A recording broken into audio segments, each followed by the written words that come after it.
Good afternoon, and here goes my week 3 reflection. I want to start off with just looking at this classroom blog, Miss Cassidy's classroom blog.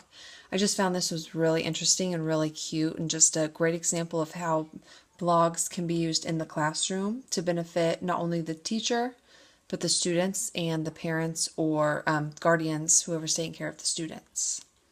It starts off with, I think this is giving weekly updates about what they're doing and with lots of pictures. Over here to the side, I won't click on them, but it just has, Miss Cassidy's things and then each of the students, what they're learning. And when you click on them, it gives projects that they've done or quotes that they've said or things they want to work on, what they want to do, what they want to be. And I just think that's really so interactive and interesting to have. And such a great characteristic in a classroom. Down here also keeps things that we learn from, and that gives great resources for the parents to turn to use. And this is also for parents and teachers, what they can use when they're at home or if they have questions.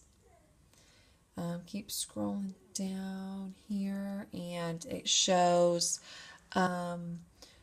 we still want to learn, and it just kind of gives like different things that kind of like tweets, what the teacher says. This one says, I still want to learn how to write with my left hand, and that's something that one of the students said. So I just really love the interaction of this blog, and this was from edublogs.org. I'm going to switch over here to my very gloomy outside. And as I talk a little bit more about some other things that we went through over this week. A lot of the Web 2.0 applications, we looked at blogs, wikis, social networking, social bookmarking, Khan Academy. Some more that they threw out there was Pinterest. I looked on, and there was some other different just kid blogs that you can use as interactive in your classroom. A different resource was called a Glogster, and that's just basically where students can get on and make kind of a profile about themselves and something that they can use to reflect their whole year, and they can post their what they've learned, projects they've done.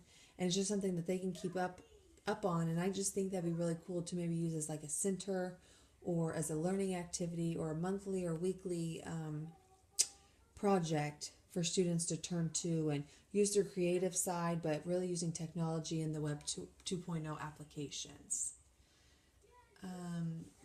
They can definitely enhance your experience and be integrated into the classroom. Some of them, other students talked about the Khan Academy, maybe not for students in elementary, that's what I'm studying, but it's a great resource as me as a student right now to use to just read different articles and the TED Talks, hear inspirational talks of things that I may be interested in my classroom, but also maybe in the older classrooms to give the older kids inspiration or guidance to something that they can visually see, hear, maybe a little just change up from what they're used to hearing from their teacher.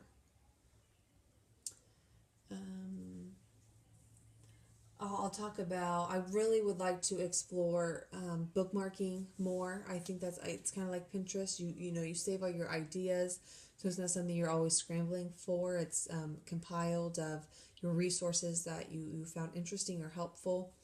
And I'd like to turn to that more as I have Pinterest, and I use that for a lot of my classes that I'm doing now and for my future classroom that I will have. I found all this. I really love YouTube. I've done many videos on YouTube with other classes I've taken, and I love watching everyone else's videos. I just think it's a great interactive tool to have as a teacher and as a student.